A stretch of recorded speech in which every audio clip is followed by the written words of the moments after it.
What a joy it is to be here with you all. There's a verse to a hymn that I'd like to share with you right now. I didn't even tell Kathy, so we can just wing it. We hold the death of the Lord deep in our hearts. Living now we remain in Jesus the Christ. Happy Christ the King Sunday. Right before I came in, right after I came in, Deacon Laurel told me a story about this Sunday. She told me that in 1925, it was the Pope, and I don't remember what Pope that was, declared this Sunday, Christ the King Sunday, as to counter Mussolini, who was declaring himself the sole leader and the one to be looked up to. And so it was it was established like that to counter that type of terrorism that can take over in a country. Look, he's coming with the clouds. To him be glory and dominion forever. Amen. I am the Alpha and the Omega, the beginning and the end, who is, who was, and who is to come, the Almighty. Whoa. Can you imagine looking out and seeing that and hearing those trumpets and all the glory that we think of when Christ comes at the very end? Well, these are end time readings. The church year, this is like the last Sunday of the church year. Next Sunday, we start over again with Advent. So we're looking for Christ. At first we look to him as a king, and it is Christ the King, but it's not the kind of king we were expecting. We think about Jesus coming into Jerusalem before the beginning of Holy Week. We have Palm Sunday, and everyone comes up and greets him with palms, and he's riding a donkey, and they're all praising him. And he is the king. That's what people wanted. They wanted someone to come take over and rule Jerusalem and kick the Romans out. And that's not the type of king he was it? But we, this year, right before Advent begins, we are waiting for Christ's coming. Each and every one of us, in a way. And what does that mean in our lives? I am a storyteller, so just put up with me. I started teaching a very long time ago, back in the 70s, and I started out going to the University of Florida and then taking a job with the Jesuit Volunteer Corps, teaching in a small Eskimo school in Alaska. And I was within 90 miles of the Bering Sea. It was St. Mary's Mission. It was an absolutely ideal place. It was the type of adventure I wanted. All of our students were either Eskimo or Athabascan Indian, and we had 150 students. It was a boarding school, so 100 students flew in for the school year, and then they would return at Christmas and go back home and come back until June.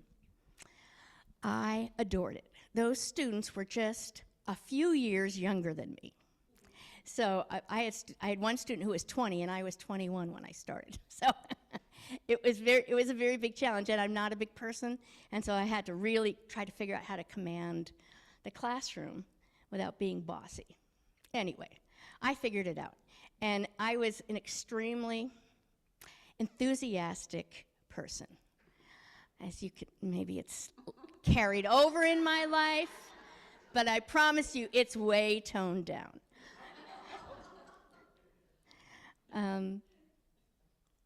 So I adored being with those kids, and I call them kids. They were the ages of my younger brothers and sisters, to be honest, and that's how I looked at them. And there were 20 of us volunteer teachers, and then a few priests and nuns, but mostly we were a volunteer staff. And we lived there. We lived in a dorm. You know, that was how we did it. And my third year there was in the fall of 1978. My friend, I don't know why, I was always best friends with the school nurse. So each year there was a different nurse, and I just became good friends. And she and I decided we were going to do something for the kids because they lived there. And so we decided to put on a Bible study. So we could do whatever club we wanted. It was not as organized as you might think some high schools were, but it was great. So we put on a Bible study, and we met every Wednesday night behind the altar on the floor, and everybody we were really cool. Were the days I could sit on the floor. We sat, and we would have this sharing, and Terry and I would go back and forth and do it. So this was the week right before, it was Advent, and it was right before people went home for the holidays. So we started talking about Advent and the coming of Jesus, the coming of Christ, the coming of the light into the world. And several of our kids, and they were juniors, they got all excited. I said, "Oh no, we've heard about the second coming. We've heard about the rapture. Have you heard these stories?" So they started filling us in on what people from their villages, different people from different churches have told them. And they were like, "Man, I think the end times are here." And they were just very excited about it. And Terry and I did not prepare for that, my friend. So, we're supposed to be not all-knowing, but more of a leader than not. And so we just kind of ad-libbed it.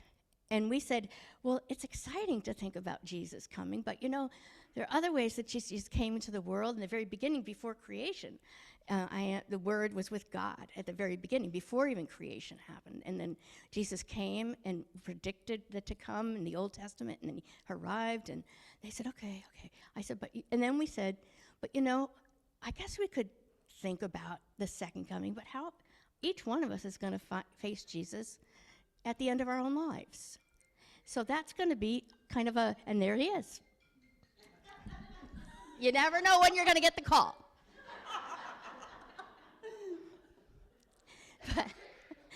But we talked about, so what is it to meet Jesus today, here and now? Jesus said, remember that verse from Matthew, wherever two or more are gathered, I'm there in their midst. So is Jesus here with us? So they said, whoa. They were just the most enthusiastic, open kids. And they said, yeah, oh, wow. They were just ready to just go there. And so we ended the Bible study, and all the kids, nobody left. They all went to different pews in the church and just sat quietly, and all we had was candles burning. So it was a very, very touching night. And none of us had words after that. So we were put in that suspended sense of grace, of God's presence. It almost cheapens it to name it, because you know what it is. Words aren't sufficient.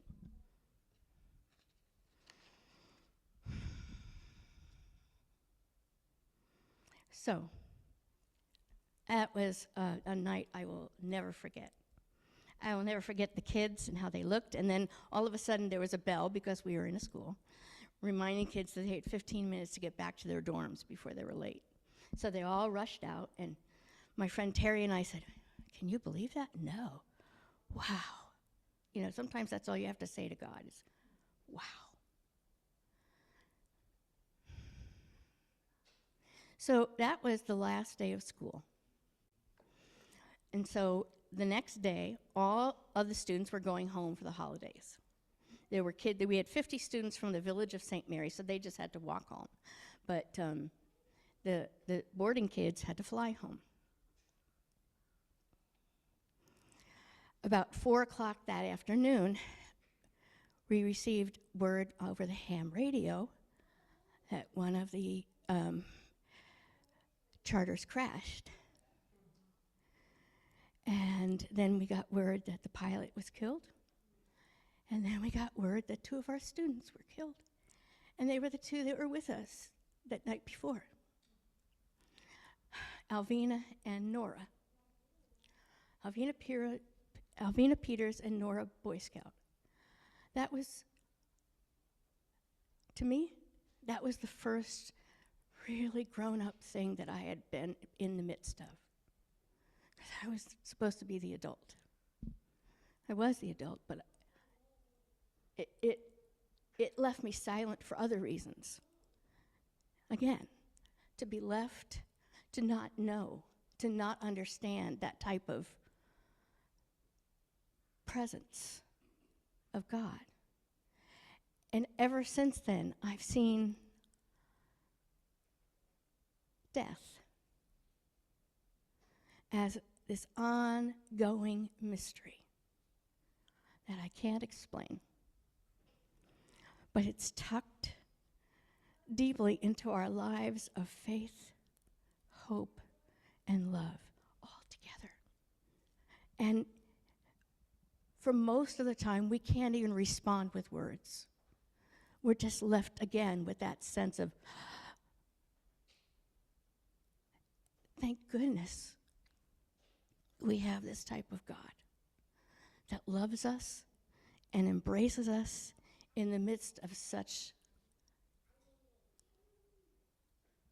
unspeakable loss. Jesus told us his kingdom is not of this world. He told us that if we do listen to his voice, we belong to him. If we do listen to his voice,